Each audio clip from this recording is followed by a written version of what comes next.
Very special request to a friend named Joanne. She said she loves peanut butter, she loves chocolate.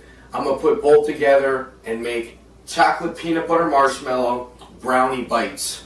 These are very small, delicious little treats that you can take with you on the go, store in the fridge, or eat them right as they come out of the oven. You can't beat that. With that said, we're going to start by preheating our oven to 350 degrees. We're also going to need a cookie sheet or a baking sheet lined with tin foil. And what we're going to do is we're going to start off with the ingredients. We're going to use 1 scoop of the Core Performance Peanut Butter Marshmallow Whey, which is 34 grams. About 1 serving of the complete pancake and waffle mix, extra fluffy from Walmart. You can use any other complete pancake mix like a Betty Crocker that you can get from a local grocery store. 40 grams.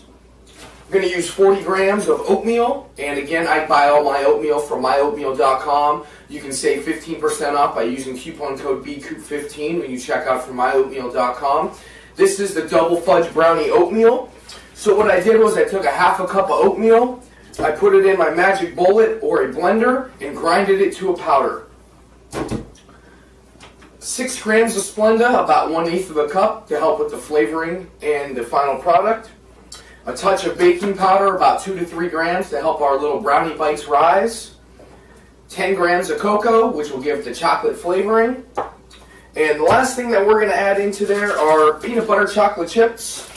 I buy the Reese ones, and again, these are just for extra flavoring and also taste. We're going to use 20 grams. This is going to be our topping or our filling for our final product.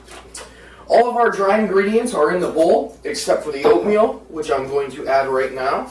So I'm going to take this, drop the grinded powder in with the rest, and we are good to go. Now, let's talk about the wet ingredients. I have 1 dash of vanilla extract, which I'm going to put in a separate bowl. 20 grams of peanut butter to help with the binding agency. So I'm going to take what I portioned off, put it in here with the rest of my wet that I'm going to add. Alright. I'm going to add slightly over 2 tablespoons or about 50 grams of Greek yogurt or regular yogurt. Personal preference, I like Greek. Thicker texture, plus it also has a moisture final product. So I'm going to use about 2 tablespoons, which is just about 50 grams worth. And put that together in here. Alright. Last but not least, what I'm going to add is 2 egg whites. And we're going to mix that right again with the rest of the wet.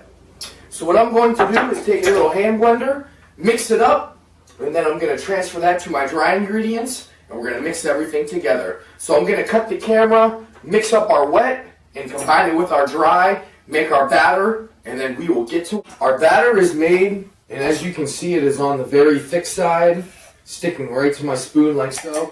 That's exactly how we want these brownie bites to be. Last but not least, we're going to take our chocolate chips, put them right in the mix, and fold them into the recipe, meaning just swirl this around, get those chocolate chips in there, and we are going to be ready to rock and roll with just a couple mixes. That's all. Okay, now with the oven preheated at 350, we're going to take some cooking spray and slightly coat down this cookie sheet with the tin foil. And when we drop these, what we want to do is make sure we leave them 1 inch apart, because with the added egg, it will kind of rise up a little bit and give it a nice little texture.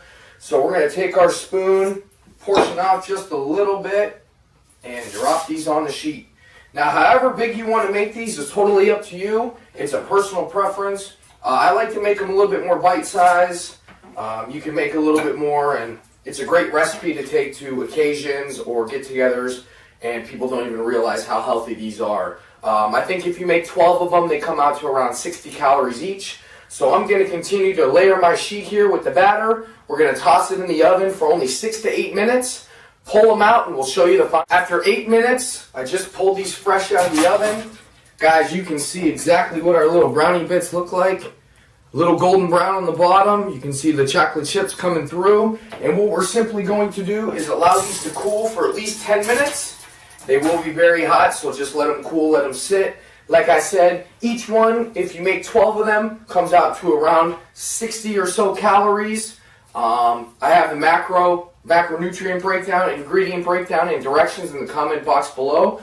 So I suggest that you read that, subscribe, like the video. Also, if you have any suggestions, please toss them my way. I would be glad to throw out new recipes or ideas that my consumers or other people have that follow me.